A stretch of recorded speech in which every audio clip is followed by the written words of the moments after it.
नमस्कार दोस्तों, मैं कुलदीप चौधरी न्यू संकल्प कोचिंग क्लासेस के डिजिटल प्लेटफॉर्म पर आपका हार्दिक स्वागत करता हूं। आज हम बात करेंगे रीट लेवल 2 जो 27 तारीख को शिफ्ट फर्स्ट का शिफ्ट सेकंड का पेपर हुआ था, उस शिफ्ट सेकंड के मनोविज्ञान की चर्चा करेंगे। ध्यान दीजिएगा, सबसे पहले जो क्वेश्चन है आपका,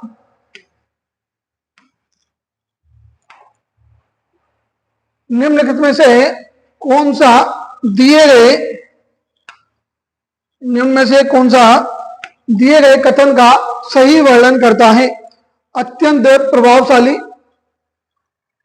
माता पिता की संतान के अपने माता पिता की अपेक्षा कम प्रतिभाशाली होने की प्रवृत्ति तथा अत्यंत निम्न कोटि के बालकों में कम निम्न कोटि होने की तुलनात्मक प्रवृत्ति क्या कहलाती है? ध्यान दीजिएगा, बात करें कि अत्यंत प्रतिभाशाली माता पिता हैं, उनके बच्चे भी अत्यंत कैसे हैं? प्रतिभाशाली, अपने माता पिता से की अपेक्षा कम प्रतिभाशाली हैं तथा अत्यंत निम्न कोटि के बालक हैं, कोटि के बालकों में कम निम्न कोटि की तुलना प्रवृत्ति क्या कहलाती है? तो ये क्या कहलाती है दोस्तों? प्रत्यागमन कहलाती है। अगले क्वेश्चन पर चलते हैं। निम्नलिखित में से कौन सा शील गुण व्यक्तित्व की मूल महत्वपूर्ण संरचना है? किसकी पूछ रहा है? शील गुण व्यक्तित्व की महत्वपूर्ण संरचना पूछ रहा है। व्यक्ति के दिन प्रतिदिन की अंतःक्रिया में परिलक्षित नहीं होता तथा इसका परीक्षण सीधे नहीं किया जा सकता है। तो इसका जो ऑप्शन क्या है आपका? पहला सतही शील गुण, व्यक्तित्व शील गुण, व्यक्तिगत शील गुण, सामान्य शील गुण और मूल शील गुण। इसका जो राइट आंसर होगा, शील गुण की बात कर रहा है, उसका जो राइट आंसर क्या हो जाएगा? मूल शील गुण हो जाएगा। ऑप्शन नंबर डी इसका बिल्कुल राइट आंसर हो जाएगा। अगले क्वेश्चन में चलता हूं। यदि कोई विद्यार्थी स्थानिक बुद्धि संपन्न है, कैसी बुद्धि की बात कर रहा है? स्थानिक बुद्धि की बात कर रहा है। तो एक शिक्षक के रूप में आप उस विद्यार्थी के माता पिता को उच्च अध्ययन में किस विशिष्टता क्षेत्र जाने के लिए मार्गदर्शित करोगे? तो ऑप्शन है आपका गणितज्ञ, दार्शनिक, भौतिक विज्ञानी, चित्रकार, सर्वेक्षणकर्ता, वास्तुकार और इंजीनियर, संगीतकार, नृत्यकार, खिलाड़ी, योग प्रशिक्षण, संत, अध्यापक, राजनीति और सेल्समैन। बात किसकी चल रही है? स्थानिक बुद्धि की चल रही है। तो राइट आंसर क्या हो जाएगा? चित्रकार, सर्वेक्षणकर्ता, वास्तुकार और इंजीनियर। अगले क्वेश्चन पर चलते हैं। ध्यान दीजिएगा,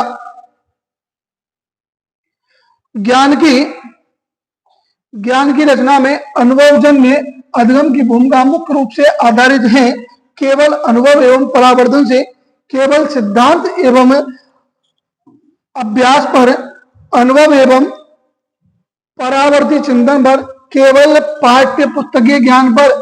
क्या पूछ रहा है दोस्तों? अनुभवजन्य अधिगम की भूमिका का मुख्य पूछ रहा है, तो अनुभव तथा परावर्ती चिंतन पर। राइट आंसर आपका सी हो जाएगा। अगले क्वेश्चन पर चलते हैं। अतिरिक्त संज्ञानात्मक भार का मुख्य कारण क्या है? अतिरिक्त जो संज्ञानात्मक जो भार होता है, उसका मुख्य कारण पूछा है दोस्तों। अपर्याप्त पृष्ठभूमि ज्ञान, ऑप्शन बी है खराब रणनीतियां और विचलन, ऑप्शन सी है आपका कार्य की आंतरिक जटिलता, ऑप्शन डी है आपका उदाहरणों की अधिक मात्रा। जो राइट आंसर हो जाएगा, अतिरिक्त संज्ञानात्मक भार का जो मुख्य कारण होता है खराब रणनीतियां और विचलन होता है। नेक्स्ट क्वेश्चन की तरफ चलते हैं। ध्यान दीजिएगा, ये तो क्वेश्चन मैंने आपको कई बार करवाए हुए हैं और कितना ये भी पहला का क्वेश्चन है। विशिष्ट शिक्षा, विशिष्ट शिक्षा के क्षेत्र में अकादमिक कार्यक्रम निम्नलिखित में से कौन सी संस्था द्वारा नियमित एवं नियंत्रित होते हैं? तो आपको पता है RCI, rehabilitation counselling of India, भारतीय पुनर्वास परिषद। ऑप्शन नंबर ए आपका बिल्कुल राइट आंसर हो जाएगा। अगला क्वेश्चन है, पूर्व क्रियात्मक अवस्था में शिक्षक द्वारा लिए जाने वाले निर्णय नहीं है। क्या है? पूर्व क्रियात्मक अवस्था में शिक्षक द्वारा लिए जाने वाले निर्णय नहीं है। ऑप्शन ए शिक्षण विधियों का चयन, ऑप्शन बी शिक्षण सामग्री का चयन, ऑप्शन सी विद्यार्थियों का मूल्यांकन करना और ऑप्शन डी है आपका कक्षा शिक्षण की अवधि।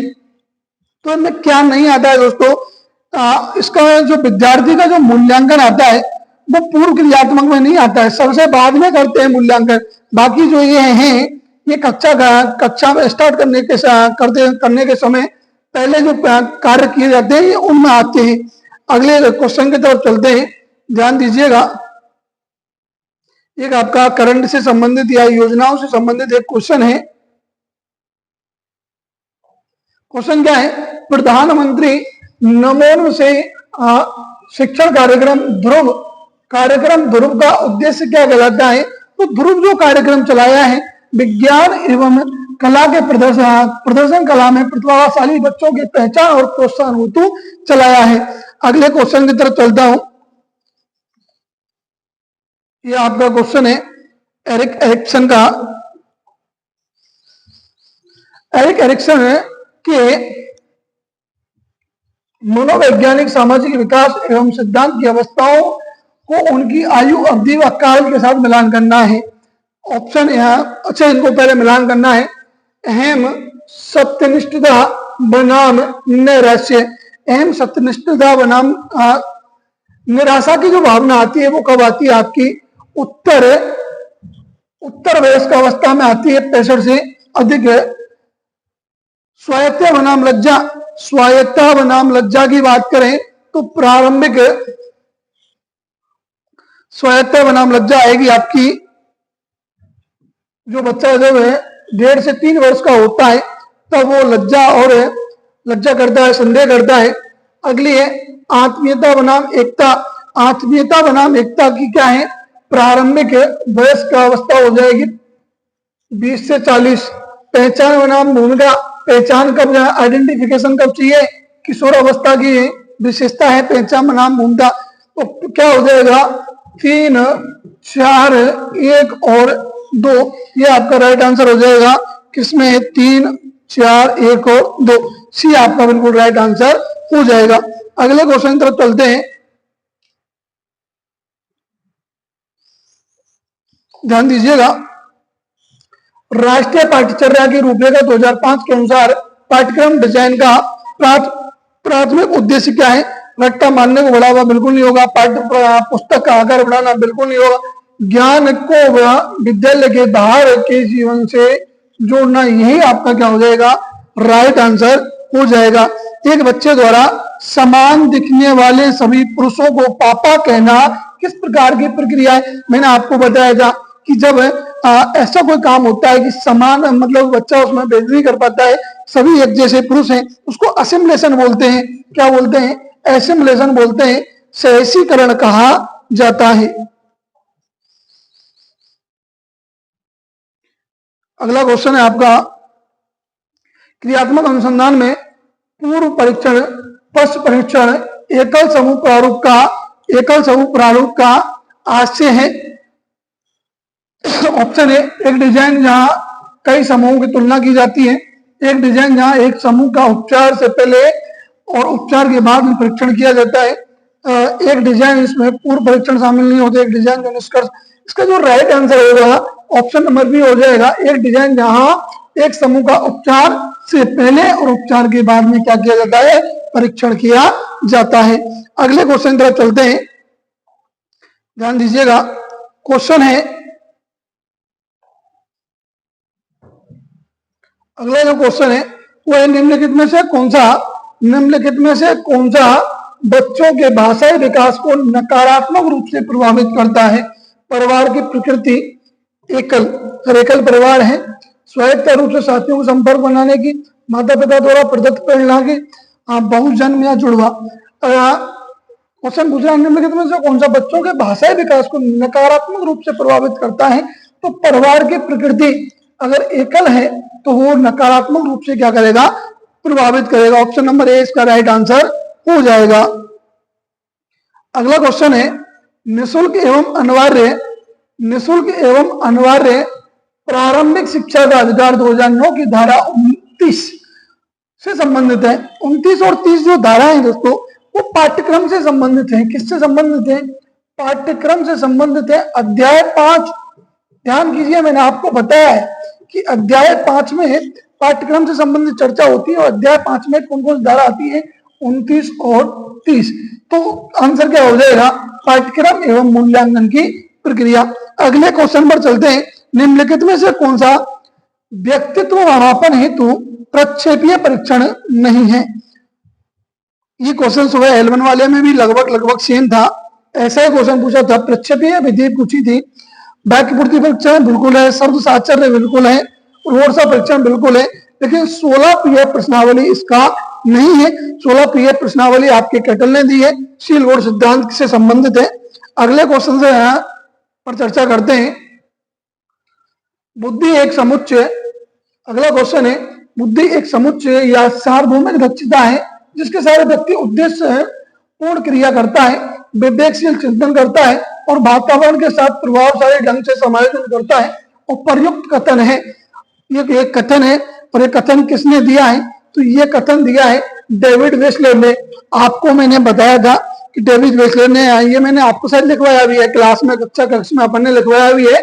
यहाँ डेविड वेसलर की एक परिभाषा है, बुद्धि एक समुच्चय और सार्वभौमिक क्षमता है जिसके सारे व्यक्ति उद्देश्यपूर्ण क्रिया करता है, विवेकशील चिंतन करता है तथा वातावरण के साथ प्रभावशाली ढंग से क्या करता है दोस्तों? समायोजन करता है। तो राइट आंसर क्या हो जाएगा? डेविड वेसलर हो जाएगा। अगले क्वेश्चन पे चर्चा करते हैं। शिक्षण गमन प्रक्रिया में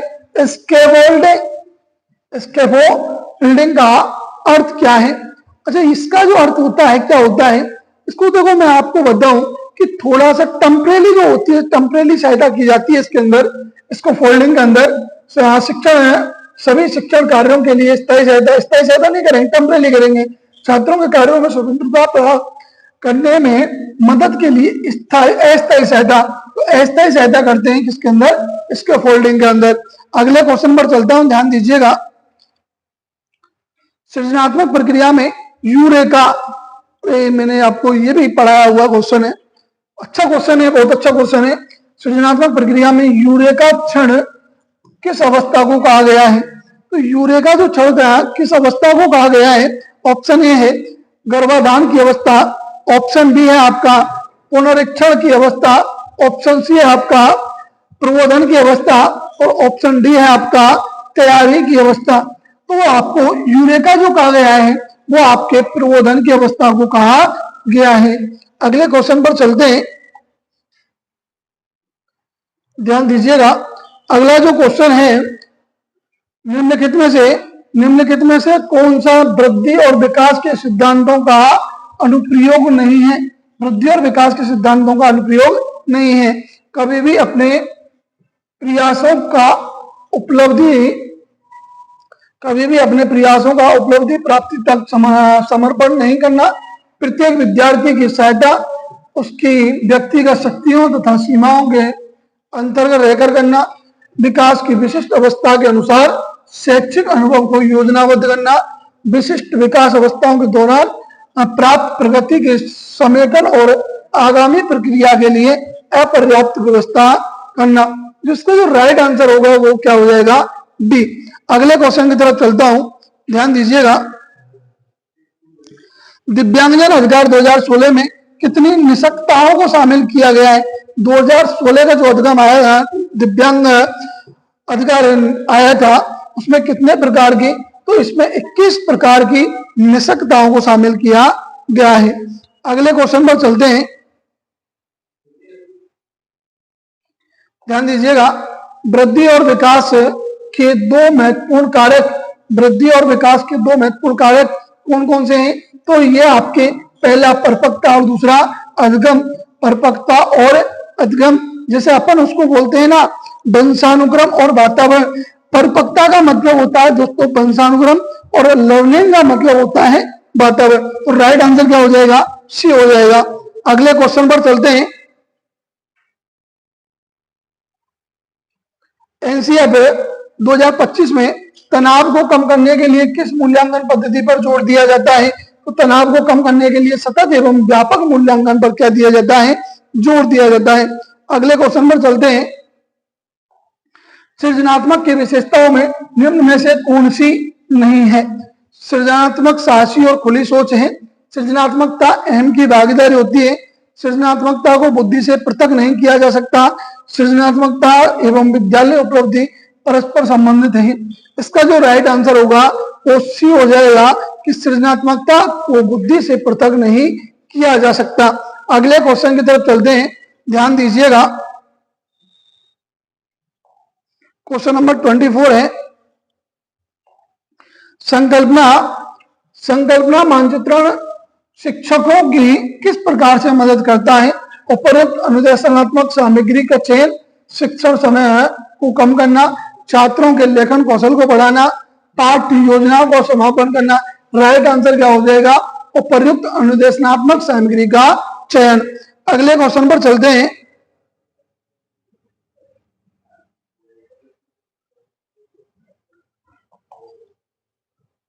निम्नलिखित में से कौन सा मानव शरीर तंत्र के संवेगों, कार्यों एवं विचारों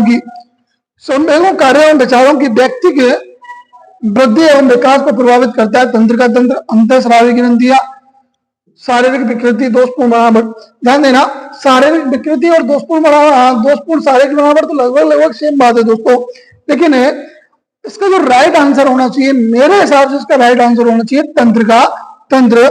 कई जगह आपको अंतःस्रावी ग्रंथियां भी बता रहे हैं, ये तो आंसर क्या आएगी तब पता चलेगा अपने हिसाब से। मेरे हिसाब से राइट आंसर क्या है इसका? तंत्र का तंत्र। आगे चलते हैं। अगला क्वेश्चन है अपना, ज्ञान संरचनावादी कक्षाओं में शिक्षकों के लिए एक प्रमुख शिक्षा शास्त्रीय दुविधा क्या है? ज्ञान संरचनावादी कक्षाओं में शिक्षकों के लिए एक प्रमुख शिक्षा शास्त्रीय दुविधा क्या है? छात्रों के स्वतंत्र सोचने के प्रयासों का सम्मान करना, साथ ही साथ विषय अनुशासन के प्रति निष्ठावान रहना, कक्षा में सांस्कृतिक विविधता को संबोधित नहीं करना, माता पिता संरक्षक के साथ अधिकार पर बातचीत करना, सहयोगात्मक शिक्षण के लिए प्रौद्योगिकी का उपयोग करना। इसका जो राइट आंसर हो जाएगा, जो नकारात्मक जो बात है वो कौन सी है? कक्षा में सांस्कृतिक विविधता को संबोधित नहीं करना, ये क्या है? एक दुविधा की बात है। अगले क्वेश्चन पर चलते हैं। क्वेश्चन नंबर 27, संज्ञानात्मक अधिगम के अंतर्गत प्रच्छन्न अधिगम की काम प्रमुख सिद्धांत हैं। बिना पुरस्कार एवं पुनर्वलन के भी सीखना होता है, केवल पुरस्कार से सीखना होता है, केवल दंड से सीखना होता है, केवल अनुसरण द्वारा सीखना होता है। इसका जो राइट आंसर होगा, बिना पुरस्कार एवं पुनर्वलन के भी सीखना होता है। अगले क्वेश्चन पर चलते हैं दोस्तों।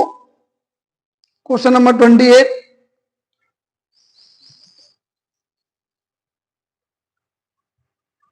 जी इसमें भी आपको मिलान करवा रहा है। नकारात्मकता, आक्रामकता, प्रक्षेपण और युक्ति संगतता। इधर दिया है, एक व्यक्ति अन्य व्यक्तियों का ध्यान आकर्षित करता है और दूसरों के सुझाव को स्वीकार करने में मजबूत और अतार्किक प्रतिरोध विकसित करता है। तो ये अतार्किक प्रतिरोध अगर विकसित करता है तो ये कौन सी बात है? नकारात्मकता। बात करें आक्रामकता की तो इसमें कौन सा सही है?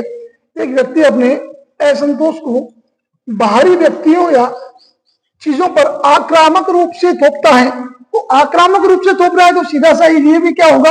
आक्रामकता होगा।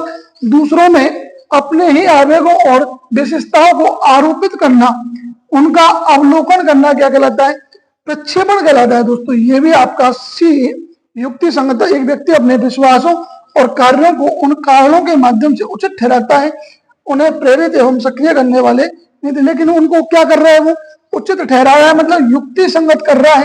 तो इसका आंसर क्या हो जाएगा? ABCD। क्या हो जाएगा? ABCD। ऑप्शन नंबर ए इसका क्या हो जाएगा दोस्तों? राइट आंसर हो जाएगा। अगले क्वेश्चन पर चलते हैं। मनुष्य की मूल प्रवृत्तिजन या संवेगात्मक शक्ति को अव्यक्त होने का अवसर देना, जैसे एक दूसरे से घुलने मिलने की स्वतंत्रता कहलाती है। अतिरेचन, शोधन, मार्गांतरीकरण, विरोध या प्रतिपक्ष भावना। मनुष्य की मूल प्रवृत्तिजन या संवेगात्मक शक्ति को अभिव्यक्त होने का जो अवसर देता है वो क्या कहलाती है दोस्तों? अतिरेचन कहलाती है। क्या कहलाती है? अतिरेचन कहलाती है।